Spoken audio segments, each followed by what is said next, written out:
caafimaadkan allah u qabo war waxaan sheeganayna Saudiin ma waa kulmeen had kullu noo maqan oo aan rabi lahayn waa kullu ugu horeeyay taraado dhacay waa kullu wixii labadaan bari saddex waa ilaahay sababta ugaraysa anaka oo sukeekay asaa garana.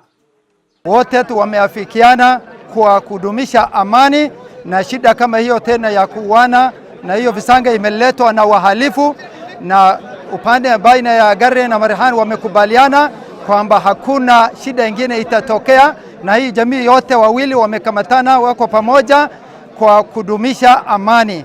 Sisi tumeshukuru sana NGO yetu, walifanya reinforcement kama jeshi, walipita ndani ya bunduki wakakuja banda ya Somalia kwa kufanya nini hii mambo ya usalama.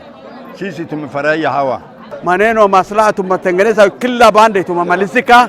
Kwa hivyo Marehani bande yao usichukue mkono, gari usichukue mkono, vita gari na Murale, vita gari na Marehani imekusha. Kwa hivyo iko salama, tumemaliza na usalama bande yote, hakuna mtu atakuja kuchukua baadaye mkono. We have taken peace and we are going to take peace back to the communities, and that the conflict will go to cease in the communities.